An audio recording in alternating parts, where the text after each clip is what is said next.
Hello and welcome back to Fertility Talks, the Therapie Fertility podcast.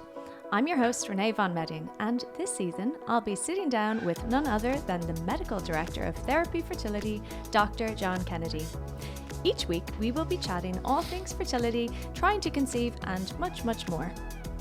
We hope that through these series, through honest conversation and information, we can strip away some of the stigma that sometimes comes hand in hand with infertility and fertility treatment in Ireland. This week, we are going to be talking about fertility testing. Testing. Why? Why do we do it? What does it cost? And what are the benefits of early testing? So, testing, because you want to get to episode 8 and then start talking about testing. We really we planned that out well. Really organized here, guys. Yeah, good work. So what I want to talk maybe a little bit about is the overall testing that we would do as part of a fertility workup, what we specifically would do in Therapie Fertility, and what other circumstance would necessitate other tests. So actually there's quite a bit in this. You could go all day on this. First things to understand about testing. Whenever you're doing a test, you should be asking a question and trying to answer that question. And that means two things. You should want to know the answer to the question. Don't do a test unless you want to know what it's showing. And also, the test realistically should change your management depending on the results of that test. Otherwise, there's probably less value in doing it. The other thing, before we get into the nitty-gritty of it, is something that we often get asked in fertility. If you worked in fertility, you'll be very familiar with I just want you to test me for everything. And that can't be done because there's never any end to this. And inappropriate testing is incredibly dangerous because people who don't work in healthcare or in scientific fields have a tendency to believe the tests are absolute and binary, that they tell you if there is a problem or if there isn't a problem. And while that is more or less often the case, we know that all tests have a margin for error. So if you, say, pull 100 people off the street, just randomly, and you stick them all in a whole body MRI, you don't charge them anything, you just do a whole body MRI without context, without anything else.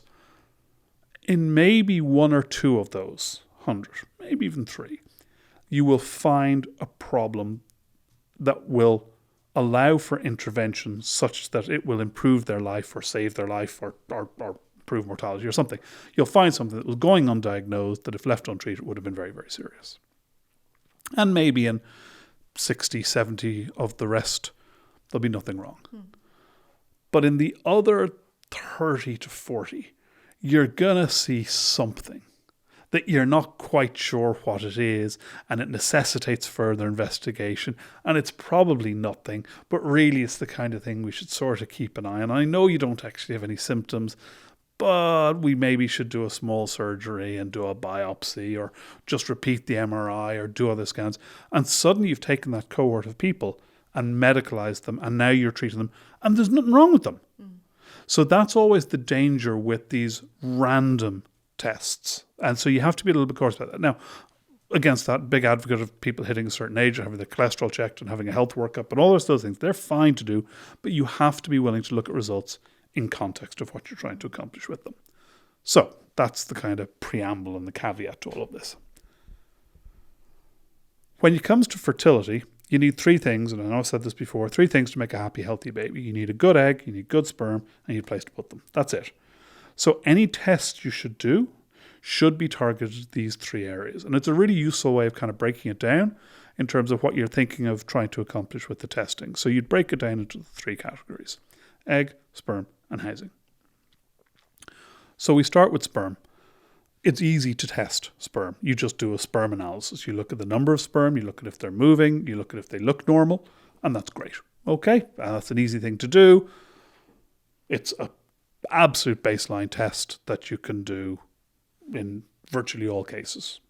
Don't see why you wouldn't do it. There's a secondary test you can do on sperm called a DNA fragmentation test, which tests, I think I've spoken about this before, which talks about how fragile or friable the DNA is within the sperm, because maybe that's associated with increased rates of miscarriage and failure. The jury is still is still a little bit out on whether this is absolutely beneficial, but we think there's some value in it in certain people. It's not a... And a question that often is being asked is the sperm analysis something that you can do instead of the DNA frag, or is it sometimes indicated to do both? Like, would you always do the semen analysis as a baseline? Yeah. So if you know that the person has maybe a history of miscarriages, or is older or overweight, or has comorbidities, you might say, look, I think on balance we might as well do a DNA fragmentation at the same time as we do the semen analysis. Now it gets frozen and sent off somewhere else, but you only provide the one sample and you do both on that. Yeah, so it wouldn't be a replacement for the semen analysis. It is absolutely not a replacement for the semen analysis. And then there's other tests you can do on sperm as well. The sperm Fsh analysis, looking at the genetics of certain chromosomes, of certain numbers of sperm. And again, how reliable that is. You're starting, once you get out of basic semen analysis, you're sort of getting into the weeds a little bit. DNA frag probably has value in certain cohorts, and sperm Fsh is probably of less value unless it's very limited circumstances. So what we would do, therapy, is semen analysis and, where indicated, DNA fragmentation. We spend a lot of time talking to females about their history and looking at their blood tests. We'll talk about those blood tests as well. And trying to understand and see what's going on in that space. And we spent very little time talking to the guys. And oftentimes you get asked, well, you didn't go into the same level of depth. And it is important to find out, do they have a medical history? Where do they work? Are they working on what environmental factors might be at play in terms of a poor semen analysis? But ultimately, it's dead easy for us to see the sperm quality. It's not easy for us to see the egg quality. Yeah. So that's why it's a little bit easier. What do we do for a female who comes in? Well, the first blood test, I'm not going to harp on about it because I've harped on about it at length, I think every other time we've spoken about, is AMH. It's a blood test that measures the ovarian reserve. How many apples are left in the barrel? What pool of eggs are you working with? It's about quality. It's not about quality, it's about quantity. Okay? So it just tells you how proactive you should be about your fertility options and how you might respond to treatments. That's it. That's a blood test. And I actually had it done last week. Have you got the result back yet? I haven't even checked. Like, you know, in my case, I'm not too concerned about it, because it was purely, you know, as a way to show people how easy it is to get done. Yep. You know, we already have 2 kids. We're not thinking of using my eggs, so it's not necessarily something I need to know. But I wanted to do it to actually just go through the experience of it. So you've had your AMH done before? I've never had my AMH done before. That's the thing. So when we went through treatment before, we were very set on, and we talked about this in the reciprocal IVF episode, that when someone comes to you for reciprocal IVF, you're going to very much encourage both parties to be tested. When it was, you know, when we were going through our cycles, we knew we were using Audrey's eggs, so I just simply didn't have it done. So I have no idea. So here's a fun question. Do you think you'll care about the result? I actually think I will. You know, I wasn't anticipating that, but then I was getting the blood drawn, I was kind of thinking to myself, am I going to care? You have bitten off more than you can chew here. We'll see, won't we? Renee's not coming to work. Yeah, but you're going to feel a certain kind of way. But it's interesting. Of course you do, because it's information you're getting about your body. Yeah. But it is important to remember that, you know, even if I did come back with a really low AMH, that doesn't mean I have bad eggs. It doesn't mean that I wouldn't be able to use my own eggs to become pregnant. It is just information. Yep. Yeah. I mean, guys especially are disproportionately happy or unhappy with the results of a semen analysis. As though it kind of somehow translates to virility and who you are as a man. One is good and one is bad. Yeah, and you know, this makes me less of a man or more of a man. And it can be an awful blow getting a bad semen analysis result. Yeah, and I think the same for the AMH. Getting a low result. Agree. People feel guilty somehow. Yep. Shamed and guilt. It's crazy. So you do the AMH. Other bloods that commonly get done that I am not a fan of are baseline hormone bloods. So people will have their FSH and LH checked early on in a cycle, or their progesterone checked 3/4 of the way through the cycle, day 21 progesterone. Why might you do these things? Well, FSH and LH are hormones produced in the head. They're produced in the hypothalamus, stored in the pituitary, and they control and regulate the growth and release of your follicle and egg every month. As you get older and as the ovaries have to start to work harder to produce eggs, you get a positive and negative feedback loop. So a signal is sent from the ovaries up to the brain saying, listen, we're having trouble producing eggs, we need more FSH. So your FSH rises the more the ovaries are struggling to produce eggs. If you take somebody who's 85 years old, who's been menopausal for years, and you check her FSH, it'll be really, really high. Mm-hmm. It's a crazy system when you think about it, but it just screams along. Checking FSH at the start of a cycle will give you some information. But unless the person is menopausal or perimenopausal or some kind of weird endocrine disorder where they're not producing anything, it's not going to tell you that much. And it's certainly not going to be nearly as valuable a piece of information as doing an AMH. So while I'm happy occasionally to check an FSH at the start of a stimulation cycle, and it's a value we can use to see how people might respond, for the most part, if I have somebody who's trying to conceive, I don't actually care what their FSH is, if their AMH is normal, because I've done a bunch of other tests instead. Equally, a day 21 progesterone probably isn't that useful either, and it's a test that's done an awful lot too. This is a blood test that's assumptively done, we think, about a week after you ovulated. So we think if you're ovulating on day 14, we check a progesterone on day 21, it should have risen, and that would suggest to me, oh, you ovulated a week ago. So that's nice, I suppose, to hear that you ovulated, but it's of no value to you on that cycle. It was a week ago. It's closing the door after the horse has bolted. Equally, if your cycle is longer or shorter, that day 21 isn't the right time to do it. So it's not a test I'm particularly fond of either. If you have a regular cycle, I'm 85% sure that you're ovulating regularly every month. Anyway, not 100%, but 85%.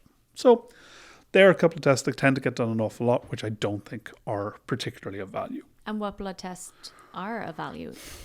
There aren't too many, to be honest. There are probably more blood tests done than there are blood tests of value. So what I would always do, I check a thyroid screen. Look at thyroid, is your thyroid gland is in your neck. It essentially controls metabolism and metabolic rates. We know that hypothyroidism and hyperthyroidism, low or high, can have implications for ability to get pregnant, cycle regulation, and miscarriage. So it's an important thing to kind of keep an eye on and keep tight control of. So I always think that's something that absolutely should be done. Some people have suggested prolactin should be checked. I used to check it all the time. I don't anymore. We know that if your prolactin is high, it can play merry hell with the cycle. But if the cycle is normal, it doesn't actually matter if prolactin is high. And the other thing about prolactin is it's a terribly unreliable witness. Prolactin is a hormone that responds to stress. It goes up when you're stressed. Lots of things can cause you to be stressed. Something that can cause somebody to be stressed is having a blood test. I have a funny story about prolactin. Audrey, when we were going through a second cycle, had a shockingly high prolactin, and the cycle was going to get cancelled. But we figured out the reason why it was so high, because then had a follow-up one, and it was perfect. It was so high because we had a 1.5-year-old in with us while she had the blood draw, and the 1.5-year-old was screaming, freaking out.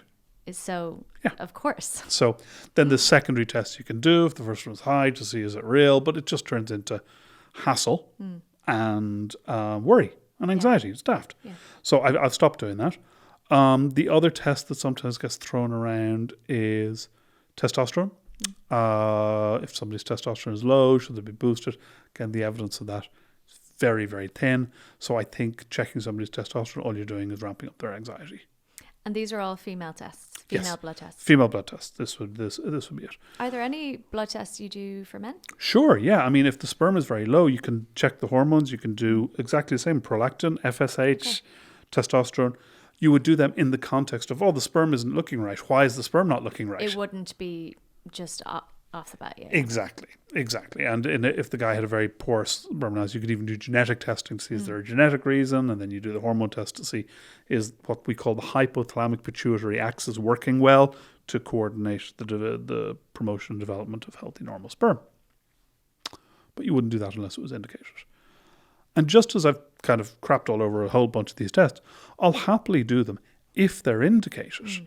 But blanket bombing everybody with them causes more worry and anxiety. So the core tests, you check the thyroid, that's a good idea. You check the AMH, that's a good idea.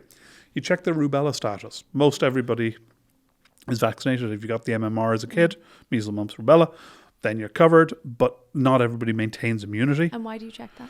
Nothing to do with their fertility, but rubella is a horrific disease to get if you're pregnant. It can have awful impacts on the pregnancy.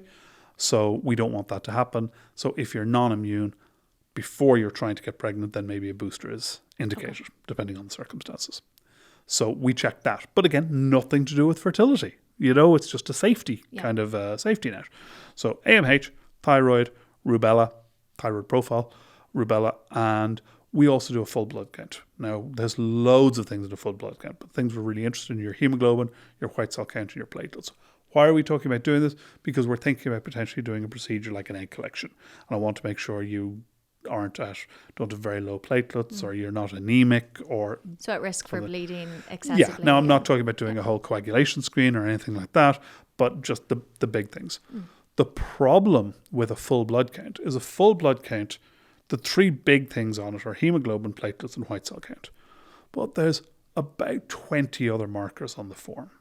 All right. Now, hematocrit, mean corpuscular volume, the breakdown of the white cells into eosinophils, neutrophils, etc., etc. Loads of different little ones. A blood test, we define normal range in a blood test by what 90% of the population will have. Okay? So it's on a curve, Gaussian distribution as it's called. So 90% of people will have something in this normal range. But that means that 10% of abnormal results aren't actually abnormal results. Yeah. They're just they're just in the tail end they're just slightly outside of the range. The problem is when you have 20 different parameters, two of those, statistically speaking, should be abnormal for no other reason other than statistics. So you have to take that with a pinch of salt as well, and you got to look at these results in context. So people often get freaked out. Oh, I saw this thing on my blood test that was normal, and nobody cares, and there's something wrong with me, and nobody's listening to me. No, you need to understand the statistical. Googling it and saying, "Oh, that's an abnormal result." Exactly. So that's something you need to be a little bit careful about as well.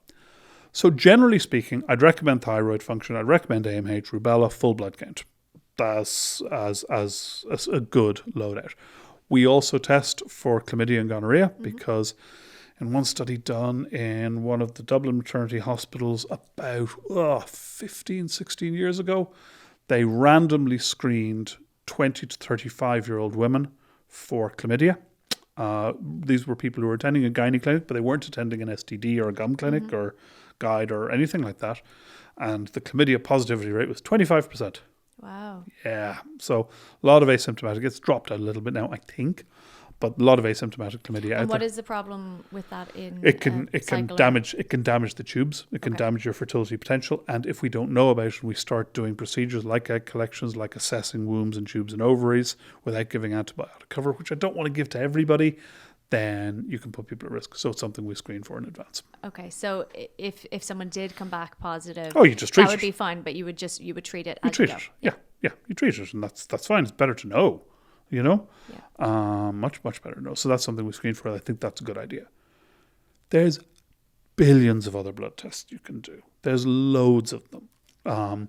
There's immune markers. There's other hormonal markers. There's genetic testing.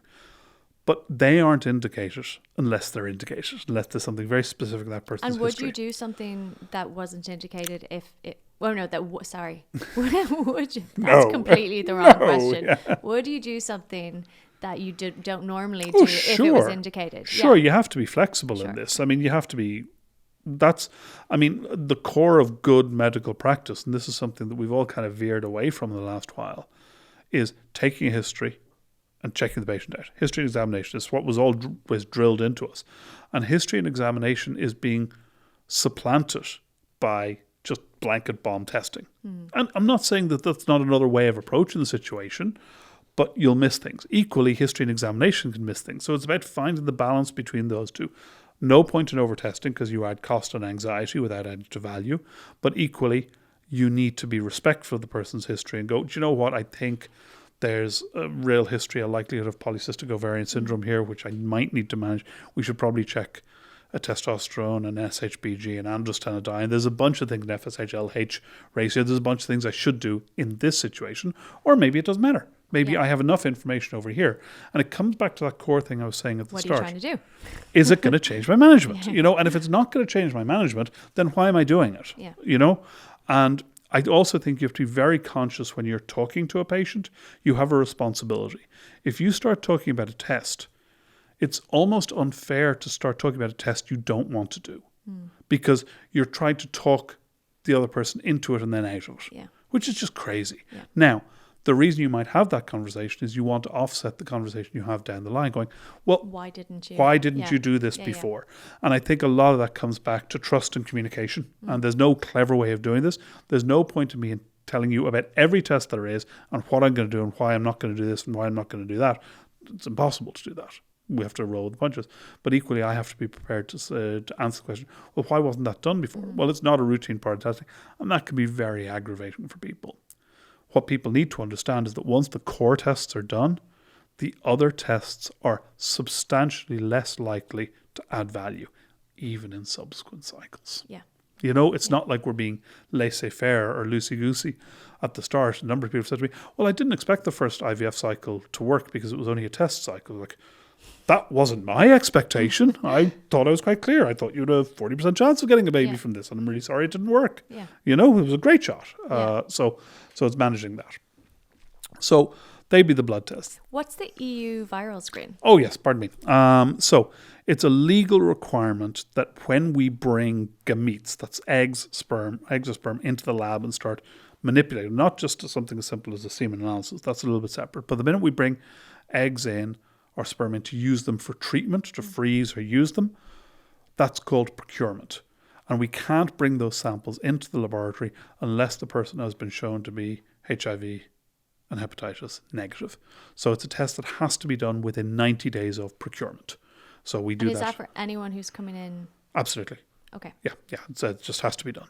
Yeah. It has to be done. And people say, oh, no, I had it done, but it wasn't. It was done elsewhere. It was done outside the 90 days. So it just has to be done again. Yeah. We've tried to be more affordable with this and bring the cost of it down a little bit because it's a little bit frustrating. It's like an extra hidden cost almost for some people. Yeah. But it's just something that has to be done. And what would happen if someone was positive? So if you have an old hepatitis B infection, that's something to know about. We might check your liver function to make sure because it can get reactivated if you're immunosuppressed or immunocompromised. But for the most part, it's just something we need to be aware of. If you have old hepatitis C, active hepatitis B, or active HIV, then certainly in our clinic, we can't treat you. And there's very, very few clinics in Ireland that actually can treat you, depending on which one it is. So you need to be given advice on that. Once in all my years of practice have I seen a HIV result come back positive. Okay. Once in 12 years of practice. Yeah. I've seen it in obstetrics, obviously, but it's a different population. So it's rare as hen's teeth. It really is, but it can happen and it has to be done. Yeah. And we can complain about it and go, oh no, this doesn't have to be like that. The risk of transmitting HIV from one straw to another straw in a tank is theoretical. Yeah. I think there was one split years ago in another clinic in a different country, but really it just doesn't happen. Yeah. But we're still super cautious, so it just has to be done. Yeah, as you have to be. You kind of mentioned there about accepting results from other clinics. Yeah. Is that something that we do? Oh, I'm a big fan. Yeah, I mean, like reinventing the wheel is a waste of time. So if somebody has had tests done and they are reasonably in date, of course I'm going to accept them. Absolutely. Yeah. Now, the problems start to arise when people go, I had that done. But I can't provide I can't get the result. And you go, but they told me it was normal. And I went, that's great, and it's not a question of trust. It's just I kind of wouldn't really want to see the whites of their eyes with it, and obviously that can take some time and all the rest. We're flexible in this. So if anyone is thinking of maybe coming to therapy and they've had testing done, it would be a good idea to maybe get those. So this is almost like a little plug as well. Which I suppose we're here. People need to realize they aren't the GP's tests and results. They aren't the hospital's test results. They aren't the clinic's test results. They're your tests and they're your results. And frankly, you should get them as soon as they're done. Immediately. So we've changed the script a little bit. We're not acting as gatekeepers. As soon as we have the results of your tests and investigations, they get published to the portal, your access to your medical records. And you can download them, you can do whatever you want with them. They're yours, they're secure, they're published securely, and they're your results. Now, I think that's the right way of doing things.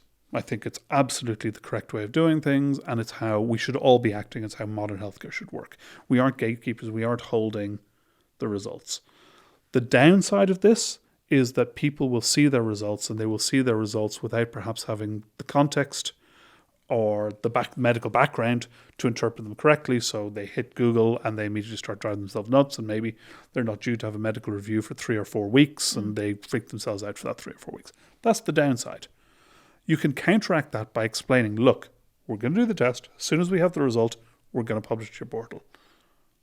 We will talk about it. And it'll be there, and don't freak out.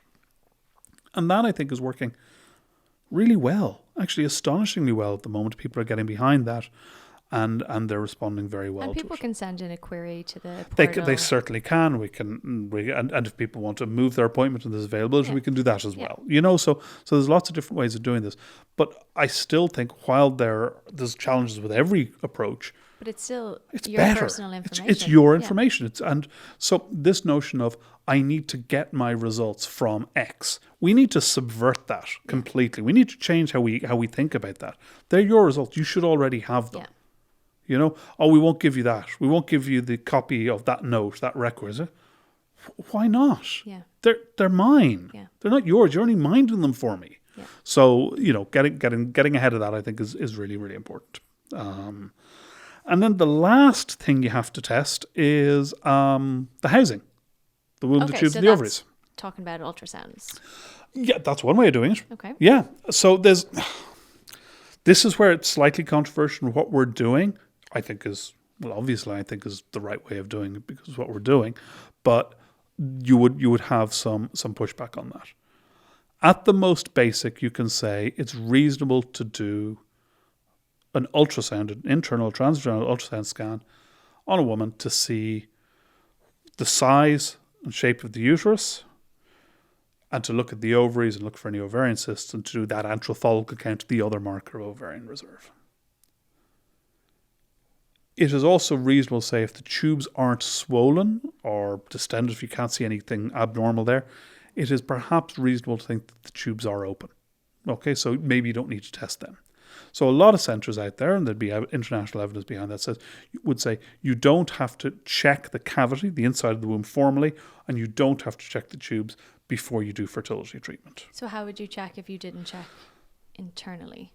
Well, you don't. You assume it's normal. Oh, you just assume. You assume it's normal. Okay. You go, look, I have no reason to believe. You've no history of anything, so why would I believe it? And especially, let's say you're in a same-sex relationship. Yeah, let's say so you're if a single I woman. had rocked up, I have no reason to believe, so why would I put you through this expensive, time-consuming, painful test to check your tubes? There's a couple of different ways we can do that. The answer to that is because fertility treatment is hard. And it's incredibly frustrating. Even if the hit rate is relatively low, it's incredibly frustrating to realize, oh, wow, IUI was never going to work because my tubes weren't open. The bridge was out of commission. And that can be very disappointing. Equally, you do a cycle of IVF, it doesn't work, you have a miscarriage, and then we do this, we suddenly realize the uterus is heart-shaped, and that's a linkage there, and you just didn't know. So that can be very frustrating. So it's a little bit, perhaps, defensive to open the account with saying we should check the inside of the womb, or we should check the tubes at the same time as we do this other thing. But personally, I think it's a good idea. Yeah. And that's the hill I'm willing to die on. Okay, especially considering there's a couple of ways of doing it. There's X-ray test called HSG. There's what we do, which is called hycosi, which uses ultrasound. You can have a small surgery, a laparoscopy, looking inside the tummy with the camera, or a hysteroscopy, looking inside the womb with the camera. I like hycosi because it's quick, it's relatively painless. We tell people to take some paracetamol beforehand. It only takes about 10-15 minutes. It's in and out. It's pretty sharp. It's not as painful as a HSG is, and it's not as invasive. It might give you less information, but it's a hell of a lot less invasive than a general anaesthetic in surgery that does a laparoscopy or hysteroscopy. So there's lots of different ways of assessing the womb, and we're trying to find the middle ground that navigates the risk-reward profile. So usually if someone comes to you who has a uterus and ovaries, you would usually suggest Hycosi. I would indeed. And then, in fact, just the other day, I was asked the question, but John, we're doing IVF. We don't need you to check the tubes. So why are you checking my tubes? Because sometimes IVF cycles go sideways. And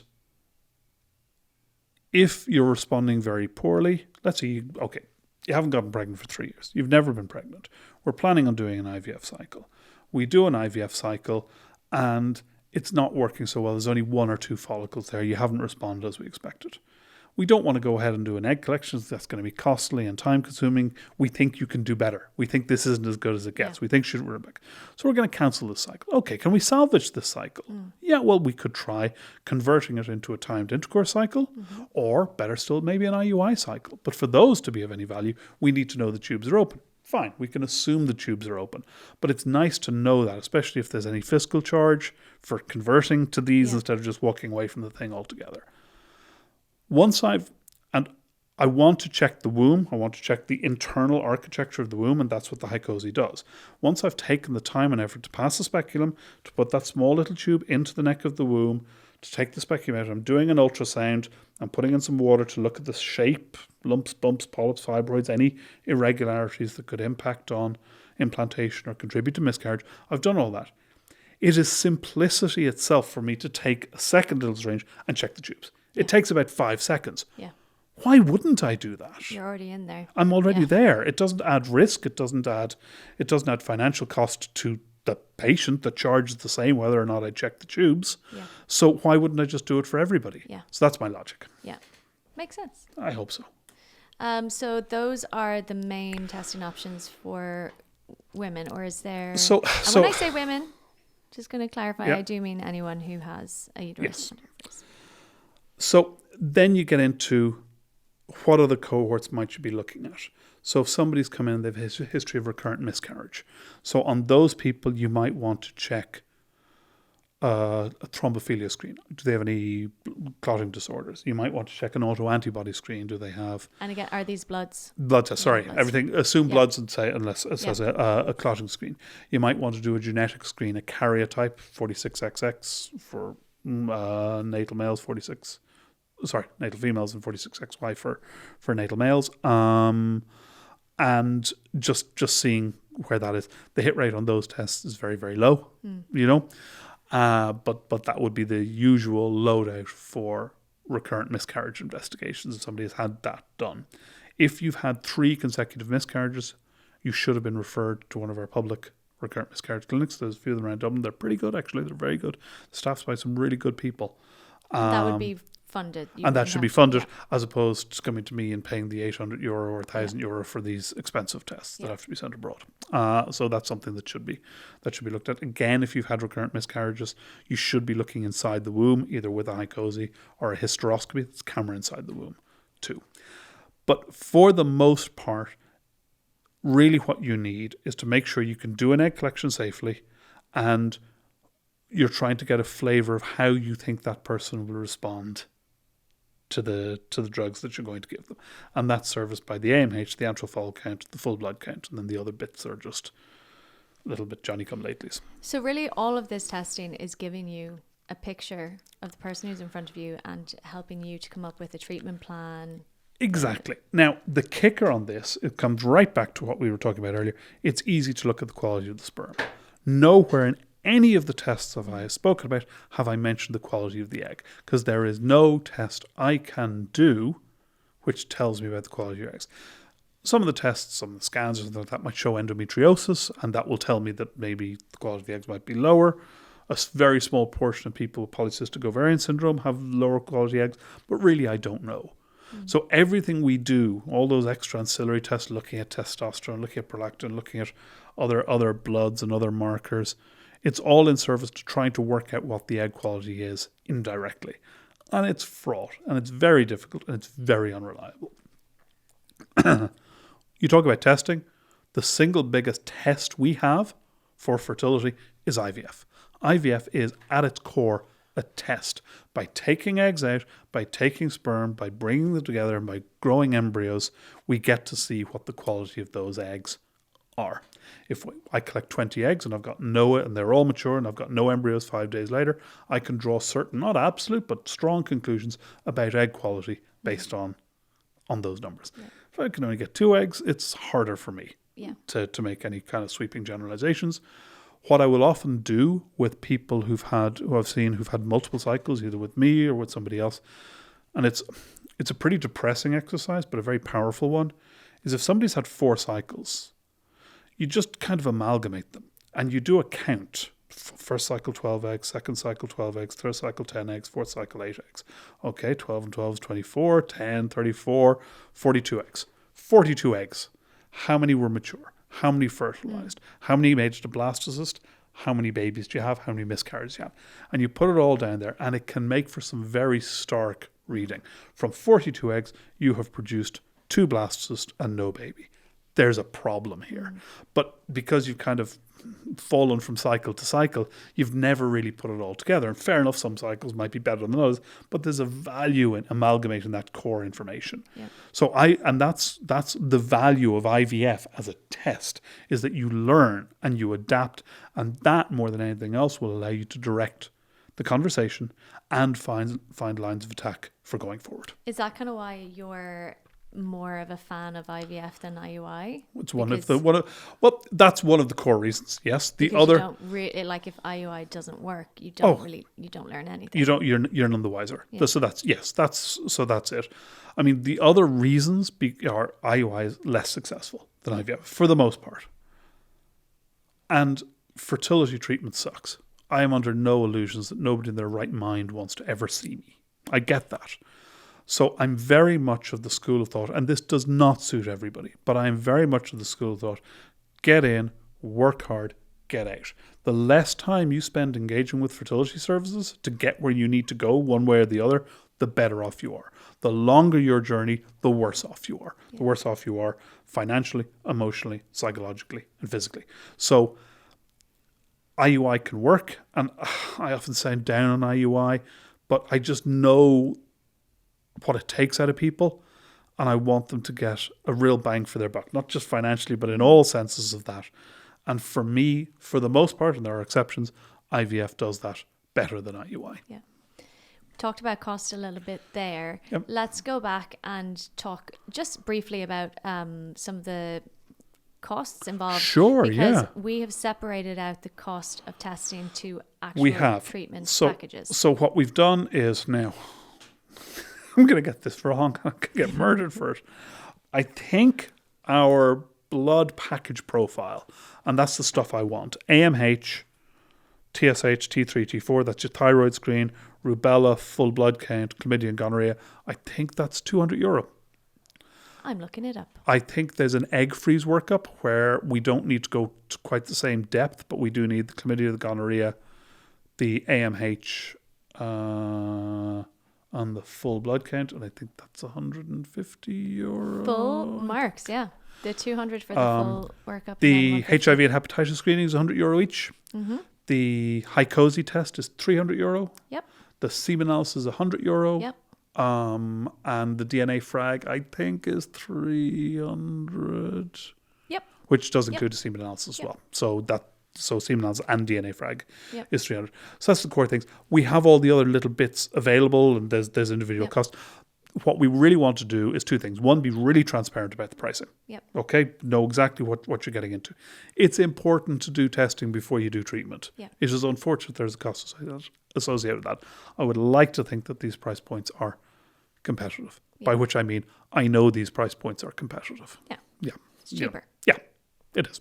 But why has that part of it been separated out? Like, I know the logic behind this. Okay, so explain to me. Because doing the testing allows me to direct the conversation.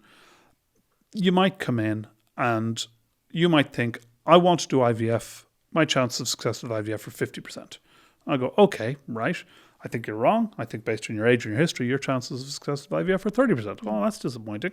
Well, it is disappointing, but we're going to do some tests. Then we do some tests. At the end of those tests, I come back and go, we've got some issues here. I think your chances of success with IVF are 5% or 2% or 1%. We've got real challenges here. I've seen some patients, some of whom I've referred on. We've done the Hycosi. I'm seeing a cyst in the ovary. I'm seeing a fibre in the uterus that needs further assessment. I've sent them on for MRIs. It's vital that we do this information before we do procedures. That's just grossly irresponsible not to. But the testing is all in the service of not telling the patient what they have to do, but giving them the information and the knowledge of what the test results are, what they mean, what the options are, and what these test results and options, how they interact, what impact they have. And then once the patient understands that, then whatever they decide to do is the right thing to do. So they get all that information. I'll give a recommendation. I have no problem doing that, but at all, of course, based on experience and expertise and things like that. But ultimately, it's their call, you know? Some people will bite your arm off for a success rate of 10%. That's brilliant for them. Some people think that 50% is low. Yeah. And they're both right. Yeah. Nobody's wrong in that situation, but it's just about making sure those expectations are managed appropriately right at the front end. So testing is about doing things safely and making sure that we're doing the right things to the right people. Yeah, at the right and time. also if you had built in any of those tests into a cycle and then someone decides not to go ahead with the cycle because they've been given this information that they have 1% of chance of success, they've paid for. Well, they would be rightfully upset. Yeah. Yeah, understandably so. But you knew that it was going to, and I've always tried over the years to be really transparent with people because it's a horrific thing to hear. I had no idea my chances were that bad. Well, geez, I feel pretty bad because you're 20 grand in the hole. Yeah. You know? Yeah. And we now need to make sure that if that is the case, it's not enough just say, well, we told you and we wrote it down. Like if you've got somebody who's come back who has ever said that, you need to look at your process and you need to go, hang on. How did a person get that far thinking? Because there's got to be some degree of co-responsibility there. Now, look, some people stick their head in the sand and I get it, you know. But my job isn't just to say it's a 1% chance of success. There has to be a little bit on me to make sure they understand what exactly that means. And some people, they twig straight away. They know exactly what that means. Some people have got, so that means I need to do 100 cycles to get one baby from you. Yeah. I think, that's what 1% means. And it's fine, you know, people have different understandings of these things. A lot of people will conflate to, sure, look, it'll either work or it won't, 50-50. That's not true, you know. I remember explaining, I think to my mum once, the chance of winning the lottery was 1 in 24 million. Yeah. But if you bought 2 tickets, that dropped to 1 in 12 million. If you bought, 3 tickets, you could think, she could see her brain working. If I buy about 12 tickets, I've got a lock on this thing, you know. But once numbers get to a certain big point, they stop making sense to people. Yeah. Now nobody really appreciates the difference between millions and billions. Not really. Yeah. You know, it's a great way of getting economics past us. So again, just taking the time and the effort to make sure that people understand what that means, especially when there's a disconnect between their expectations and what you think you can provide. Yeah. So last thing I want to talk about is testing for people who maybe aren't necessarily thinking about becoming pregnant now. Yeah. And what would you suggest? This is the big drum I'm beating all the time. I think that people, once they hit their mid-20s, once they are starting having cervical smears, that's when you should get your AMH checked. I don't think you should do anything with the result unless it's abnormal. I think you should just get it checked. Yep. No. Take control of the situation. Semen analysis, I think, is also something that's reasonable to do. I think it should probably form a part of men's health assessments more than it does. I'd love to see that roll out more. Testing does not mean treatment. Testing does not mean a commitment to treatment. Testing, just like you did with the AMH, you need to be careful with it. You need to have an understanding. Don't ask a question unless you want to know the answer. But, and I've talked about this at length, it's about ownership, it's about empowerment, it's about options. If there is an issue, the sooner you know about it, the better off you are. Nobody else will care about this except you. the onus has to be on you. We can facilitate, we can try to make it affordable, we can try to make things accessible, but I feel for years like I've been shouting into an echo chamber. I really do. I wish this was more of a national priority. I wish there was more public attention paid to this.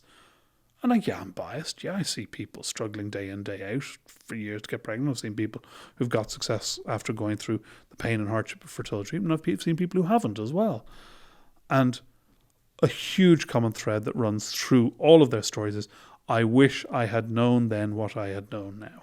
My children, those people who've been fortunate enough to have children, will be educated differently. It's too small a cohort. We need to go wider with this. We need people to start taking some responsibility for that, taking some ownership and control back on that. And we need to facilitate that as best as we possibly can. AMH testing. Great way to finish. Thank you. Thanks so much. Thank you for your time.